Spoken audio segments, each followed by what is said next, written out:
스마트 제조와 산업 응용 분야, 적층 제조 기술, 3D, 4D 프린팅을 주제로 강의하도록 하겠습니다. 저는 창원대학교 조영태 교수입니다. 목차는 3D 프린팅에 대한 소개, 3D 모델링 방법, 출력 및 후가공 방법, 그리고 마지막으로 4D 프린팅 기술을 소개하는 순서로 진행하도록 하겠습니다. 3D 프린팅이라고 하는 것은 X와 Y 이 축으로 이루어진 평면 위에 여러 가공이나 액체 및 금속을 출력하는 그런 공정을 말합니다. 흔히 우리가 프린팅하는 것은 2D 프린터라고 볼 수 있는데 이를 3차원적으로 수행하는 것이다 라고 생각할 수 있겠고, 아래에서 위로 적층하면서 그 한 레이어의 두께가 대략 0.01mm 수준까지 할 수 있는 그런 프린팅 방식이다 라고 보면 되겠습니다. 3D 프린팅을 하는 과정은 먼저 작업자가 생각하고자 하는 그 형상을 먼저 모델링 소프트웨어를 이용해서 모델링을 하고, 그 모델링된 파일을 3D 프린터에 전송을 한 후에 3D 프린터 소프트웨어가 슬라이싱 작업을 수행하게 됩니다. 슬라이싱 작업 후에 3D 모델링 파일을 3D 프린터가 움직일 수 있도록 만들어주게 되면 그 3D 프린터는 온도, 속도 등을 조정하면서 프린팅을 수행하게 됩니다. 3D 프린팅 방식에는 다양한 종류가 있습니다. 먼저 사용하는 재료에 따라 그리고 적층하는 방식에 따라 우리가 종류를 나눌 수 있는데, FDM 3D 프린팅 방식을 보여드리고 있고, 그 다음 멀티젯 모델링 방식을 보여드리고 있고, 그리고 SLS 3D 프린팅, DLP 3D 프린팅 이런 방식 등을 지금 보여드리고 있습니다. 이와 관련된 내용은 뒤에 상세하게 설명드리도록 하겠습니다. 3D 프린터의 구조는 슬라이싱된 단면 좌표에 따라 이동을 하는 이동축 부분, 그리고 플라스틱 수지를 녹이고 뽑아내는 부분, 그리고 플라스틱 수지를 이송시키는 이송부, 최종적으로 조형물이 조형되게 되는 베드부, 이렇게 구성되게 됩니다. 움직이는 그 타입에 따라서 카르테시안 방식 또는 델타 방식이라고 부르는 종류들이 있습니다. 3D 프린팅을 하기 위한 소프트웨어들도 매우 다양하게 있는데요. 먼저 3D 모델링을 하기 위한 CAD 소프트웨어들의 종류가 다양하게 있고, 적층 경로를 생성하고 단면 3D 데이터를 생성하기 위한 슬라이싱 소프트웨어들도 다양하게 존재합니다. 3D 프린터를 제어하기 위한 제어 프로그램들도 여러 종류가 있습니다. 네, 3D 프린팅의 이점은 조형하고자 하는 그 3D 모델을 가지고 프린팅을 했을 때 기존의 CNC 머시닝과 다르게 소재의 재료의 소모량이 매우 적다는 그런 이점이 있습니다. 기존의 방법은 제거하는 방식으로 재료를 제거하는 형태로 만들기 때문에 소모되는 재료가 굉장히 많지만, 3D 프린팅은 적층하는 형태, 그래서 출력되는 모든 소재가 다 제품에 이용되기 때문에 재료에 소모되는 양이 매우 적다라는 장점이 있고요. 그 다음에 내가 CNC 머시닝과 같은 기존 방식으로 만들 수 없는 그런 형태를, 특수한 형태를 만들 수가 있다는 장점이 있습니다. 예를 들면 이와 같은 컵 소재를 만든다고 했을 때 내부에 어떤 채널 같은 것들이 새겨지고자 한다면 기존의 CNC 머시닝 방식으로는 만들 수가 없습니다. 내부에 있기 때문에. 하지만 3D 프린팅 방식으로는 그런 기존 방식으로 만들 수 없는 그런 형태들도 만들 수 있게 된 것이 매우 큰 이점이라고 볼 수가 있습니다. 3D 프린팅의 단점은 몇 가지가 있는데 첫 번째는 공정 시간이 매우 길다라는 것입니다. 적층을 하는 데 있어서 걸리는 시간이 기존 다른 방식에 비해서 매우 길다라는 단점 때문에 지금 산업계에 직접적으로 적용하는데 여러 가지 어려움이 존재하고 있고요. 그 다음에 플라스틱 수지를 사용하거나 열을 이용해서 재료를 녹였다가 굳히는 그런 공정을 사용하게 되면 열에 의한 수축 변형이 매우 크다라는 그런 단점이 존재하게 됩니다. 네, 또한 두 번째 단점은 사용할 수 있는 그런 재료가 아직까지는 제한적이다라고 볼 수 있습니다.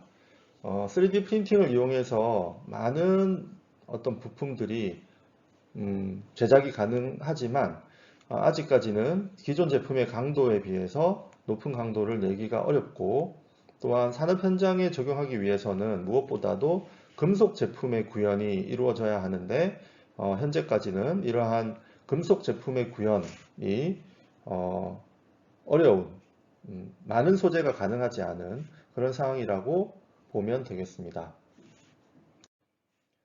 다양한 3D 프린팅을 활용하는 사례들이 있는데요.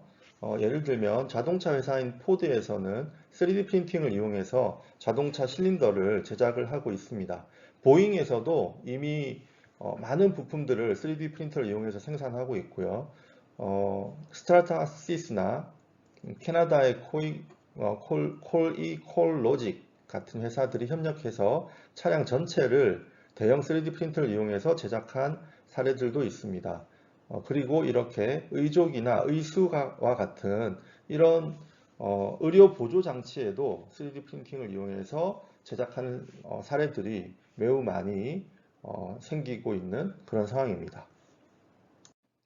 3D 프린팅의 역사는 먼저 1981년 일본 히데오 코다마라는 분이 논문을 냈는데 광경화 수지를 경화시켜서 제품을 만드는 방법에 대한 그런 논문을 냈습니다. 논문을 냈지만 특허 출원은 하지 못하였고 그래서 사실 상용화에는 하지 못했지만 우리가 이 광경화 수지를 경화해서 3차원적인 형태를 만드는 첫 번째 리포팅이기 때문에 일단 첫 번째라고 생각을 하고 있습니다. 실제 상용화는 미국의 척컬이라는 사람이 상용화에 성공을 했습니다. 자외선을 이용해서 플라스틱판을 경화시키는 공정을 가지고 3D 프린터 개발 아이디어를 얻었는데 이 기술이 이제 스테레오 리소그래피라는 이름으로 특허가 출원이 되고 3D 시스템즈라는 지금도 매우 큰 회사가 지금 매우 큰 회사로 성장한 이 회사를 처음 시작을 해서 최초로 3D 프린터를 판매를 하였습니다. 척컬이 3D 프린팅을 특허 출원에 성공해서 상용화를 시켰는데 그 이후에 실제로 보급형 3D 프린터라고 생각되는 FDM 방식의 3D 프린터는 글루건으로 장난감을 만들다가 아이디어를 내서 특허를 출원한 사례입니다. 이렇게 해서 스콧 크롬이 처음 회사를 만들었는데 이게 이제 스트라타시스라는 회사입니다. 지금 현재 3D 프린팅 업계에서 세계 점유율 1위를 하고 있는 그런 업체가 되겠고 다양한 3D 프린팅 방식에 대해서 상용화들이 그 이후에 이루어졌습니다. 국내에서도 다양한 3D 프린터 기업들이 지금 연구 개발을 하고 있습니다. 캐리마 같은 경우에 DLP 방식의 3D 프린팅을 개발을 하고 있고요. 그 이외에도 다양한 회사들이 3D 프린팅을 이용해서 상용화를 하는데 많은 연구 개발을 하고 있습니다. 3D 프린팅 방식에 대해서 설명을 드리겠습니다. 가장 흔하게 우리가 생각하는 3D 프린팅 방식은 FDM 방식입니다. FDM이라고 하는 것은 Fused Deposition Modeling 또는 Fused Deposition Fabrication이라고 부르기도 하는데 적층 제조 쪽에서는 FDM, 또 오픈 소스를 만드는 쪽에서는 FFF 방식이라고 부르기도 하는 그런 방식인데 실 형태의 열 가소성 고체 필라멘터를 피더로 공급을 한 다음에 압출기를 통해서 노즐에서 분사를 하면서 노즐에서 녹여지면서 자동으로 이렇게 분사가 되면 레이어 바이 레이어로 녹은 그 필라멘트가 굳으면서 한 레이어마다 굳으면서 Z축으로 올라가면 이렇게 빌딩이 되는 이런 방식이 되겠습니다. 이렇게 분사 노즐을 통해서 나온 그 재료는 이 서브스트레이트와 닿으면서 이제 경화가 되게 되고요. 경화된 재료가 한 층이 완성이 되면 Z축으로 움직이고 그 다음에 다시 프린팅 헤드가 XY축으로 움직이면서 한 면을 또 만들고 이런 식으로 반복해서 조형물을 만드는 방식입니다. 이런 FDM 방식에 사용되는 그런 수지는 대표적으로 두 가지가 있습니다. PLA 소재, ABS 소재 두 가지가 있는데 PLA 같은 경우에는 높은 강도와 강성을 가지고 부착력도 높습니다. 제품 구현도 아주 퀄리티가 높게 잘 됩니다. 뒤틀림도 조금 적은 편이고 다양한 좋은 특성을 가지지만 상대적으로 조금 비싼 그런 소재라고 볼 수가 있습니다. ABS 같은 경우에는 석유 추출물입니다. ABS는 PLA에 비해서 좀 쉽게 수축하는 그런 단점이 존재합니다. 하지만 상대적으로 저렴한 특징을 가지고 있습니다. FDM 방식의 장점을 얘기하면 일단은 구조가 간단합니다. 개인용 3D 프린터 시장에서 가장 큰 비중을 차지하고 있고 유지 보수 비용도 적고 장치의 비용도 매우 저렴합니다. 쉽게 사용자가 접근할 수 있고 소스 코드도 대부분 오픈되어 있어서 접근성이 매우 좋습니다. 이렇게 저렴하고 쉽게 사용할 수 있기 때문에 우리가 흔히 3D 프린터라고 하면 이 FDM 방식을 쉽게 생각하고 있습니다. 그 반면 낮은 제품 정확도, 내가 설계한 대로 잘 정확하게 나오기가 쉽지가 않고 그 다음에 복잡한 형상을 만들려고 하면 흘러내림을 방지하기 위해서 서포트라고 하는 지지대를 출력을 해야 됩니다. 그리고 실제로 산업 분야에 적용하기는 그렇게 쉽지는 않습니다. 왜냐하면 플라스틱 소재만 가능한 그런 상황이기 때문입니다.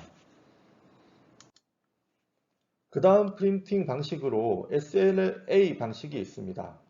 FDM 방식과 비교가 많이 되는 스테레오 리소그래피 방식인데 스테레오 리소그래피 어페러터스 약자입니다. 먼저 레이저 광원이 존재해야 되고 레이저 광원을 디지털 스캔 미러를 이용해서 스캔을 합니다. 스캔을 하면서 한 레이어를 내가 원하는 패턴으로 경화를 시키게 되고 경화가 되게 되면 Z축으로 하강을 하고 다시 올라오는 그 레이어를 레이저 광원이 스캔하면서 경화를 합니다.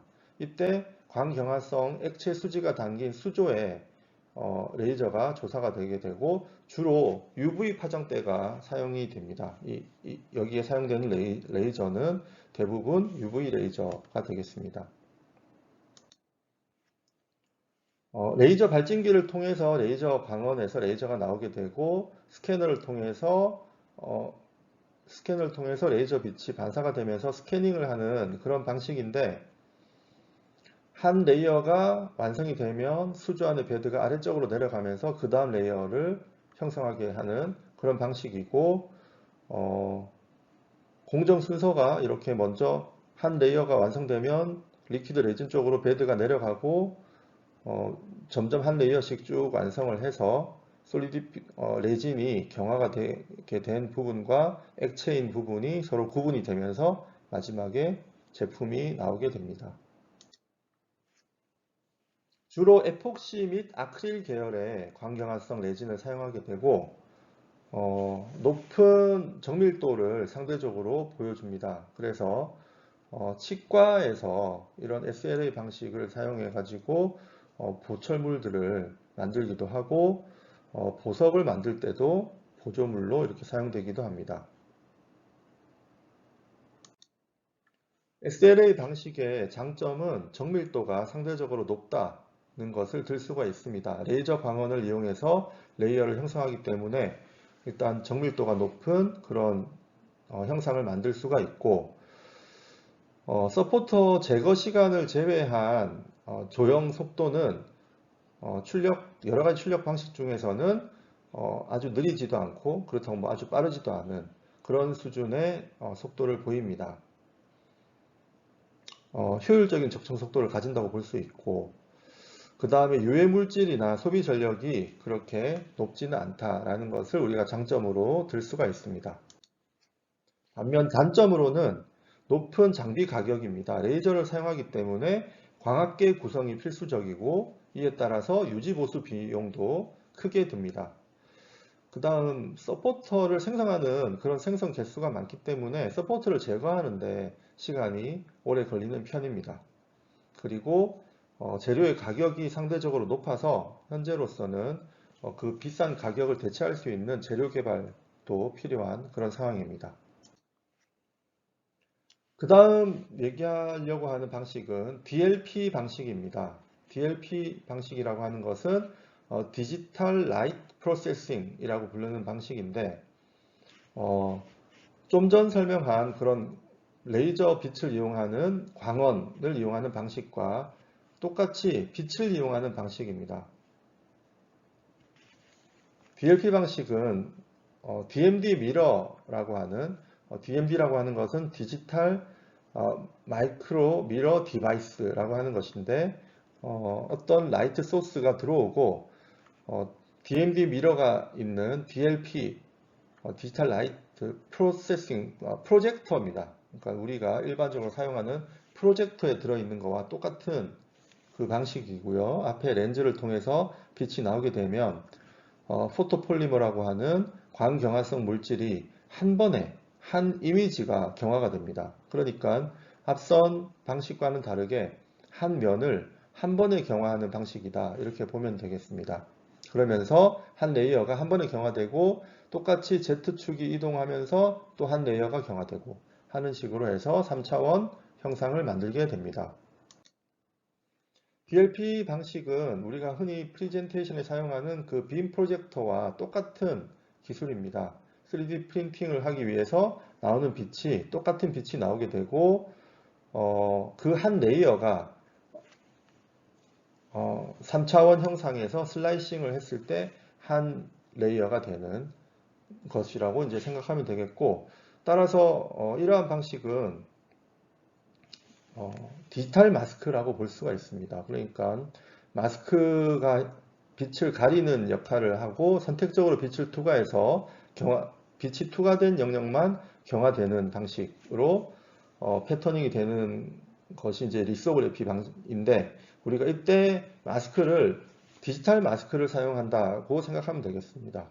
그래서 DLP 프로젝션 장치에서 고해상도의 프로젝션 광이 광경화 수지에 투영이 되고 경화가 되고 그 다음에 베드 3번에 해당되는 베드가 위로 올라가면서 한 레이어씩 만들어진다라고 보면 되겠습니다. 이때 핵심되는 것은 DMD 칩입니다. DMD 칩은 이 B번 그림과 같이 우리가 한 픽셀에 해당되는 하나의 미러가 배열이 되어 있는 겁니다. 만약에 1080, 1920 이미지를 얻으려고 하면 1080 by 1920 개의 마이크로 미러가 존재하게 되고 각각의 마이크로 미러가 빛을 반사를 시키면서 음영을 표현해서 이미지가 나오게 됩니다. 이 마이크로 미러의 사이즈에 의해서 레졸루션이 결정이 되게 되겠죠. 네. DLP에서는 DMD 칩이 핵심 부품이 됩니다. DLP 방식의 장점은 면 광원에 빛을 쏴가지고 한 번에 면 단위로 조형을 하니까 균일한 빛을 이용하게 되면 균일한 적층면을 얻을 수가 있고 작업 속도가 매우 빠르다라는 것이 장점이 됩니다. 높은 정밀도를 보이고 표면 조도 또한 따라서 매우 높습니다. 그리고 서포터 같은 것들이 필요하지가 않습니다. 한 번에 한 면이 경화가 되기 때문에. 하지만 장치가 매우 비싸죠. DMD 칩이라고 하는 비싼 부품을 써야 되고 광경화 소재도 써야 되고 해서 상대적으로 매우 비싸다는 것이 일단 단점이 되겠고, 그 다음 출력품의 소재도 재료도 많지가 않습니다. 그래서 제한적인 소재를 사용할 수밖에 없고, 그 다음에 대형 제품에는 출력이 어렵습니다. DMD 미러를 이용해서 소형의 빛은 나오게 만들 수 있지만 대형 제품으로 가려면 그 해당되는 렌즈가 매우 커져야 되기 때문에 대형 제품은 제작이 매우 어렵다라는 것이 단점이 되겠습니다. 네, 다음은 SLS 방식입니다. SLS 방식은 Selective Laser Sintering의 약자로 선택적 레이저 소결 방식이라고 보면 되겠습니다. 조형하고자 하는 분말을 코팅을 한 다음에 코팅된 곳에 레이저를 조사해서 조사된 곳만 소결이 되면 어떤 패턴이 그려지게 되고, 그것을 한 레이어로 해서 여러 레이어를 쌓게 되면 3D 제품이 형성되는 그러한 방식이라고 볼 수 있겠습니다. 먼저 코팅을 하기 위해서 파우더 피드가 있고요. 이게 파우더를 공급을 하고 그 다음에 롤러를 통해서 레벨링을 합니다. 물론 블레이드를 사용할 수도 있고요. 그 다음 단계에서 레이저가 조사되면서 XY 스캐닝을 하는 갈바노 미러 같은 것을 사용합니다. 그래서 베드 위에 있는 코팅되어 있는 파우더 위에 레이저가 조사가 되게 되고 이제 한 레이어가 완성이 되게 되죠. 그 다음 다시 파우더가 피딩이 되고 다시 레벨링이 되고 하는 것을 반복해서 진행하게 됩니다. 조형 순서는 먼저 레이저가 미러로 이렇게 조사가 됩니다. 그 다음에 미러가 조형물 형상에 맞춰서 XY 방향을 움직이겠죠. 그렇게 해서 실제로 이제 미러의 각도만 조정을 하면 레이저 빛이 그곳에 도달하게 될 것입니다. 그렇게 해서 소결된 한 레이어가 그 다음 내려가고 그 다음 레이어를 소결하기 위해서 분말이 적층이 되고 레벨링 롤러에 의해서 분말을 코팅을 하고 다시 그 위에 레이저가 조사되는 식으로 그렇게 진행되는 것입니다. SLS 방식은 다양한 소재들이 가능합니다. 메탈뿐만 아니고 나일론과 같은 소재들도 가능하고 에너지 열원을 전자빔과 같은 다른 에너지원으로 바꿨을 때 또 다른 더 좋은 특징을 보이기도 합니다. SLS 방식의 장점은 조형 속도가 매우 빠르다는 것입니다. 레이저 빛을 갈바노 미러로 스캔하면서 한 레이어를 만들 수가 있기 때문에, 그 다음에 지지대 서포터를 형성하기 위한 그런 추가적인 조형 시간은 필요가 없기 때문에 매우 빠른 속도로 조형이 됩니다. 그리고 다양한 소재가 가능하다. 신터링 하는 거기 때문에 메탈 파우더만 존재하게 되면 일단은 무조건 제작이 가능하게 됩니다. 그리고 플라스틱까지도 가능할 수가 있습니다. 그래서 현재 그 산업용으로 가장 어플리케이션이 많은 그런 3D 프린팅 방법이라고 보시면 되겠습니다. 이러한 SLS 방식의 단점은 예열 및 냉각 공정이 필요합니다. 그러니까 신터링이 되기 위해서 준비 과정이 필요하다는 거죠. 그 다음 레이저를 사용하고 또는 전자빔을 사용하고 하게 되면 장치가 고가가 됩니다. 그래서 장치 가격이 비싸다는 그런 단점이 있고 그 다음에 금속 재료를 쓰게 되면 표면 처리도 필수적으로 해야 되고 어쨌든 한 레이어에 대해서 레이저 빛이 스캔하는 방식이기 때문에 이미지가 한 번에 들어가는 DLP 방식에 비해서는 표면 조도가 좋지는 못합니다. 그래서 후공정이 꼭 진행되어야 하는 그런 단점이 있습니다. 그 다음 3D 프린팅 방식으로는 MJM 방식을 들 수가 있습니다. MJM이라고 하는 것은 멀티 제팅 모델링의 약자입니다. 프린팅을 하고자 하는 헤드에서 광경화성 수지하고 그 다음에 왁스는 이제 서포트 물질인데 이 두 가지 재료가 동시에 분사가 되면서 UV 빛이 조사가 되면 경화가 되면서 어떤 제품이 나오는 그런 방식이고 이렇게 X축 방향으로 X축, XY, Z축이 있는데 X축 방향으로 이렇게 움직이면 움직일 때 내가 원하는 패턴이 될 곳에 제팅이 됩니다. 그 다음에 제팅이 되었으니까 전체를 다 경화를 시켜버리는 거죠.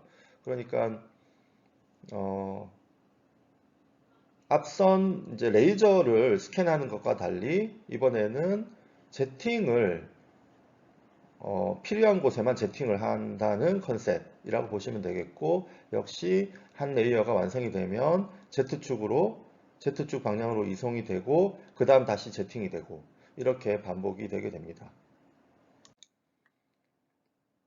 그 다음 또 다른 방식으로는 아까 일렉트론 빔을 쓰는 경우가 있다고 했는데 바로 일렉트론 빔 멜팅 방식입니다. 레이저 대신에 전자빔을 사용하는 방식이고 전자빔이라고 하는 것은 항상 어디에서만 사용할 수 있느냐? 진공 상태에서만 쓸 수가 있습니다. 그래서 고진공 상태에서 진공 상태를 만들고 그 다음에 전자총이 있습니다. 일렉트론 건이라고 하는 여기 이곳에서 이제 전자가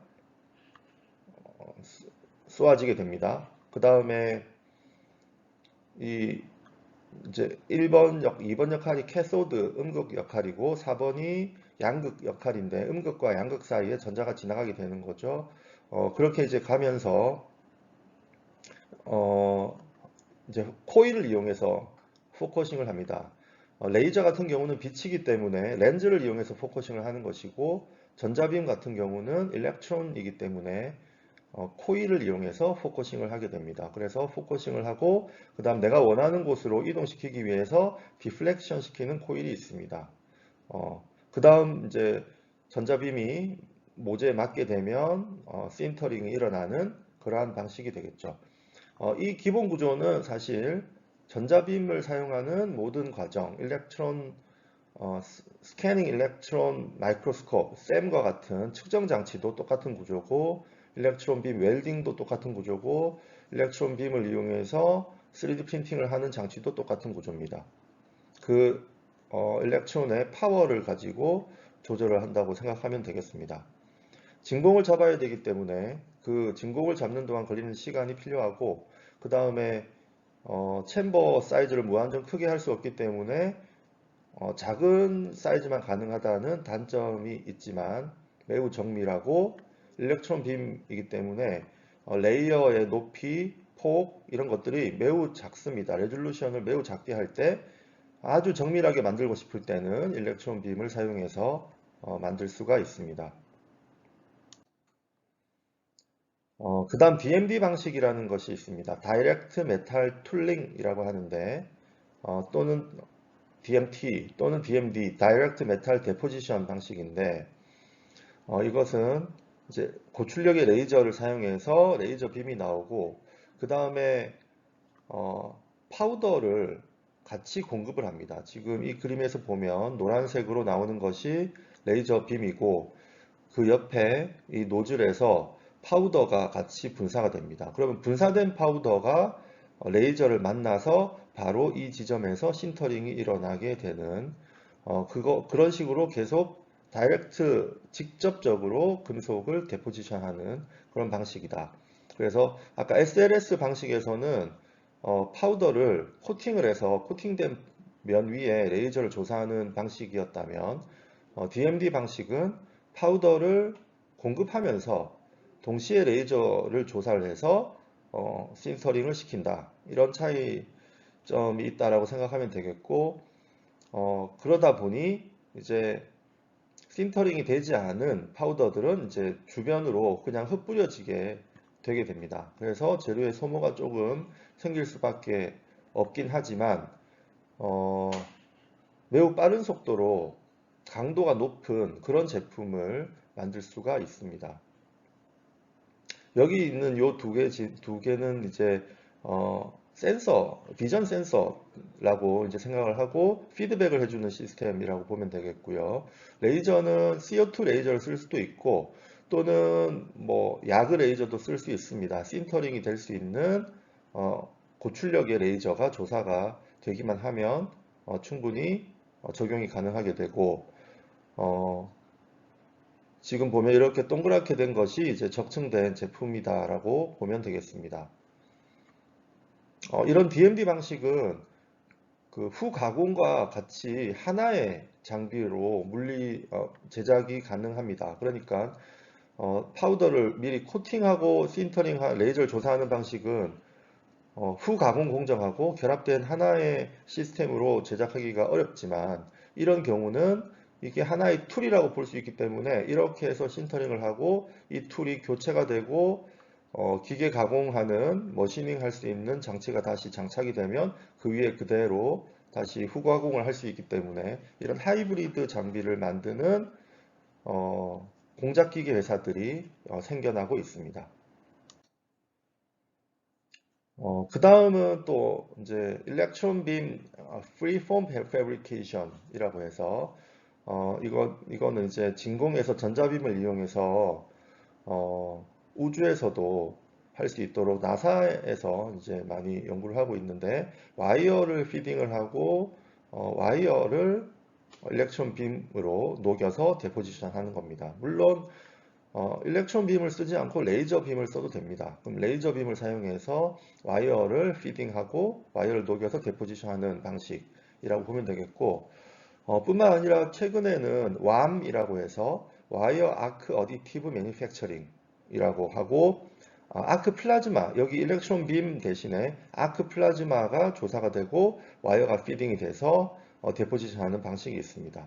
또는 와이어를 직접 아크 플라즈마를 생성시키는 일렉트로드 역할을 하게끔 해서 다이렉트로 녹여서 적층을 할 수도 있습니다. 이것은 GMAW라고 하는 용접 방식과 유사한데 똑같은데 적층에 적용을 하는 공정으로 조금 바뀌었다 이렇게 생각을 할 수 있습니다. 그 다음 3D 프린팅 방식은 LOM이라고 하는 Laminated Object Manufacturing입니다. 라미네이션인데요. 먼저 라미네이션을 그러니까 두 가지 타입이 있습니다. 먼저 라미네이션을 하고자 하는 레이어를 먼저 붙이고 그 위에 커팅을 해서 만들고 다시 붙이고 커팅하고 이렇게 갈 수 있고 아니면 라미네이트 층을 접착하기 전에 먼저 커팅하고 접착하고 커팅하고 접착하고 이렇게 할 수 있습니다. 그러니까 칼이나 레이저로 종이나 플라스틱을 접착제로 접착시키는 방식으로 제품을 만드는 그런 방식이다. 이렇게 근데 접착제를 이용해서 접착하기 때문에 내구성이 그렇게 높지가 않고 정밀도가 역시 높지가 않다는 단점이 있지만 제조 비용이 매우 저렴합니다. 접착해서 어떤 종이를 붙여가지고 또는 플라스틱을 붙여가지고 만들기 때문에 상업적으로도 충분히 응용이 가능한 그런 방식이다라고 보시면 되겠습니다. 이러한 이제 3D 프린팅 방식들에 대해서 말씀을 드렸고 그 다음은 적층 제조를 하기 위한 구동 방식, 그러니까 기계적인 구동 방식들이 어떤 것들이 있는지 살펴보겠습니다. 먼저 이제 카르테시안 좌표계를 이용한 카르테시안 방식입니다. 아주 쉽게 생각하면 X, Y, Z 축이 있고 각각의 축이 움직여서 3디멘저널이 되는 그런 방식이 되겠고, 여러 가지 방식이 존재할 수 있겠죠. 베드가 X, Y로 움직이고 헤드가 Z로 움직이는 방식이 있고, 또는 이 방식은 오른쪽 그림은 베드는 X만 움직이고 노즐이 Z를 움직여서 XYZ가 되는 방식이 되겠습니다. 이런 여러 가지 조합을 가지고 다양한 카르테시안 방식의 3D 프린팅을 할 수가 있는데, 베드가 Z로 움직이고 헤드가 XY로 움직이는 경우를 우리가 다윈 방식의 3D 프린팅이라고 부르고, 베드가 Y축을 움직이고 그 다음 노즐이 XZ로 움직이는 것을 맨델 방식이라고 부릅니다. 우리가 대형의 어떤 제품을 만들려고 했을 때는 베드의 움직임이 크기가 어렵습니다. 제품이 대형이기 때문에 베드가 움직이면 대형의 제품이 움직이면서 프린팅이 되기 때문에, 그래서 큰 부품을 만들기 위해서는 헤드를 움직이는 타입으로 무조건 가야 되고요. 반대로 헤드가 움직이게 되면 정밀도가 조금 떨어지게 됩니다. 여러 가지 진동의 영향을 받을 수도 있고요. 그래서 정밀도를 높이기 위해서는 베드를 움직이는 타입이 오히려 더 좋을 수가 있습니다. 네. 이렇게 카르테시안 방식의 3D 프린터의 특징은 일단은 상대적으로 정밀도가 높고 대신에 이제 부품이 많이 들어갑니다. 제어 방식은 간단합니다. X, Y, Z를 움직이는 것이기 때문에 직관적입니다. 내가 원하는 어떤 3차원 좌표가 X, Y, Z로 바로 찍히기 때문에 직관적으로 만들 수가 있으니 제어 프로그램 알고리즘이 일단 간단하죠. 대신에 이제 X, Y, Z를 동시에 움직인다 하더라도 빠르게 갈 수가 없습니다. 그러니까 어떤 감가속이 이루어지면서 어떤 X의 끝에서 X, Y의 끝까지 이동하는 그 시간이 걸릴 수밖에 없고, 내가 원하는 적정하는 위치로 이동하는 시간들이 존재하기 때문에 일단 상대적으로 출력 속도가 느립니다. 네, 곡선을 그리기 위해서 구동축이 순차적으로 움직인다, 이렇게 생각하면 되겠습니다. 이렇게 이제 움직이는 속도가 느린 그 단점을 해결하기 위해서 어떤 타입이 나왔냐면 델타 방식이 나왔습니다. 델타 방식은 X, Y, Z축을 움직이는 것 대신에 세 개의 기둥이 존재합니다. 세 개의 암이 있고, 여기 이 암이 이 헤드를 이렇게 고정하고 있습니다. 그래서 이 암이 아래 위로 왔다 갔다 하게 되면 이 노즐에 해당되는 헤드가 X, Y, Z를 동시에 움직이게 되는 거죠. 네, 이런 식으로 움직이게 되면 이 헤드가 매우 빠르게 움직일 수가 있기 때문에 출력 속도를 빠르게 가져갈 수가 있습니다. 이렇게 델타 방식을 쓰게 되면 헤드를 빠른 속도로 움직여야 되기 때문에 헤드의 크기가 커질 수가 없습니다. 헤드의 크기가 커질 수가 없으면 와이어를 필라멘트를 당길 때 당기는 곳이 헤드에 있기가 어렵습니다. 다시 말해서 오른쪽 그림처럼 밀어주는 방식을 택해야 됩니다. 그러니까 필라멘트가 감겨 있는 이 풀에서 풀어지면서 필라멘트가 이렇게 나올 때 뒤쪽에 이 필라멘트를 미는 장치가 붙어 있어 가지고 앞으로 밀어주게 되는 거죠. 이렇게 구동부에 위치하지 않고 압출기가 외부에 존재하는 이러한 방식을 우리가 보호된 방식의 압출이라고 부릅니다. 헤드가 무거우면 구동부의 효율성이 떨어지기 때문에 이러한 보호된 방식을 채택하게 되고, 카르테시안 방식을 사용하는 경우에 있어서는 굳이 보호된 방식을 쓸 필요가 없이 앞쪽에서 당기는 방식으로 직접 압출하는 방식을 택하게 됩니다. 이러한 델타 방식의 3D 프린터의 특징은 출력 속도가 매우 빠르다는 데 있습니다. 하지만 직관적이지 않죠. 어떻게 하면 내가 원하는 위치로 가야 될지 이 세 개의 축을 움직여서 가야 되기 때문에 일단은 제어 알고리즘이 상대적으로 조금 복잡합니다. 하지만 구조는 단순하죠. 전체적으로 구조는 단순한 구조를 가지고 있고 대신에 빠르다는 것과 항상 대치되는 것은 정밀도가 낮다. 이렇게 생각하면 되겠습니다. 그 다음에 이제 폴라 방식이라고 하는 것은 폴라는 세타죠. 각도. 그러니까 베드가 세타 방식으로 회전을 하고 그 다음 헤드가 Z축으로 움직이는 그런 방식입니다. 두 개의 구동부입니다. 세타와 Z. 그래서 일단 카르테시안 방식보다는 효율이 높게 될 수가 있고 물론 이제 이 세타 움직이고 한 축이 더 움직여줘야 내가 원하는 위치로 가겠죠. 어, 회전해서 만드는 게 더 유리한 경우, 이런 경우에는 폴라 방식을 채택할 수도 있습니다. 아주 일반적이지는 않습니다. 그 다음 이제 스카라 방식은 산업용 로봇으로 많이 쓰이죠. 스카라 로봇. 이 스카라 로봇의 끝에 3D 프린팅을 위한 헤드를 부착하는 경우, 이것을 우리가 스카라 방식이라고 합니다. 구동부가 이제 베드는 Z축 움직이고 이 스카라 로봇이 이 축이 회전하고 이 축이 회전하면서 내가 원하는 위치로 갈 수가 있게 됩니다. 그 다음에 베드는 Z축으로 움직이고 네, 산업용 로봇으로 많이 쓰이기 때문에 제어 알고리즘이 많이 잘 나와 있고 상대적으로 제작하기도 그렇게 어렵지 않은 방식이 되겠습니다. 네, 3D 프린터를 이용해서 제품 출력할 때 어떤 식으로 프로세스가 진행이 되냐면 먼저 원하는 형상 이미지를 모델링 파일을 만들어서 넣고 그 이미지를 가지고 STL 파일을 만들게 됩니다. 이 STL 파일을 이용해서 G코드가 제너레이션 되고 G코드 제너레이션 시키기 위한 G코드에는 물론 슬라이싱이라고 하는 레이어를 만들어주는 소프트웨어가 필요합니다.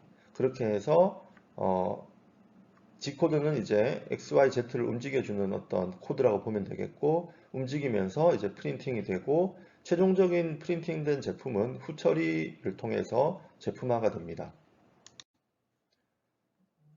이러한 이제 출력하기 위한 이미지, 제일 처음에 이미지를 어떤 데이터를 얻는 것은 우리가 직접 모델링을 해도 되지만 이 모델링을 제공하는 회사나 사이트로부터 우리가 다운받을 수 있습니다. 예를 들면 지금 레고 회사에서 3D 프린터로 프린팅할 수 있게 그 모델링 파일을 제공합니다.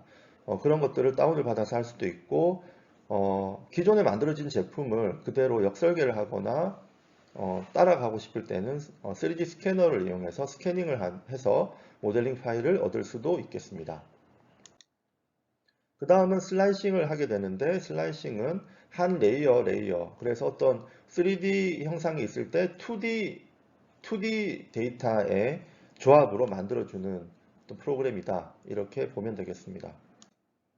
이런 슬라이싱 프로그램을 슬라이서라고 부르고 제일 대표적인 것이 큐라라고 하는 것입니다. 큐라는 오픈소스이기 때문에 누구나 사용할 수 있는 그런 소프트웨어가 되겠고 그 이외에도 다양한 슬라이서 프로그램들이 있습니다. G코드라고 하는 것은 XYZ로 어떻게 움직여 줄 것인가 하는 그 움직여 주기 위한 프로그램 언어라고 보시면 되겠고 지금은 이제 웬만한 소프트웨어들이 자동으로 G코드를 생성해 줍니다. 그렇게 해서 출력된 제품은 일반적으로 이렇게 표면이 거칠게 됩니다. 그러면 이것을 부드럽게 만들어주기 위해서 매끈한 표면을 얻기 위해서 두 가지 방식이 있겠죠. 제거하는 형식으로 하는 방식, 채워주는 방식으로 하는 방식. 제거하는 것은 뭐 쉽습니다. 사포를 이용해서 이 부분을 폴리싱을 하게 되면 제거하게 되겠죠. 그 다음 추가적으로 이 부분을 채워주는 식으로도 할 수가 있습니다. 그 다음 서포터를 제거를 해야 되는데 만들어진 후에 이 프린팅이 잘 원활하게 이루어지도록 하기 위해서 지지대를 세우는데 이 지지대는 결국은 제거를 해야 됩니다. 기계적으로 이렇게 제거해서 떼어낼 수도 있고요. 어떤 물에 녹는 어떤 PVA와 같은 소재를 사용하게 되면 물에 녹여서 없애는 방식으로 제거하기도 합니다. 네, 그래서 사포를 이용해서 제거하면 이렇게 깎아서 없애는 것이고 퍼티를 이용해서 이 부분을 부드럽게 만들면 튜리늄 표면에 퍼티를 발라서 틈을 메워가지고 메꿔주는 방식으로 부드럽게 만들 수도 있습니다. 또는 아세톤을 이용해서 아세톤 증기를 세우게 되면 이게 폴리머이기 때문에 어느 정도 이게 스웰링이 일어나면서 조금 녹게 됩니다. 아세톤이 ABS 소재를 녹이는 성질이 있기 때문에 ABS 소재인 경우에 대해서는 아세톤 훈증을 이용해서 이렇게 매끄럽게 만들어 줄 수도 있습니다. 최종적으로는 이제 마지막에 도색 작업을 통해서 원하는 어떤 제품을 얻게 되겠죠.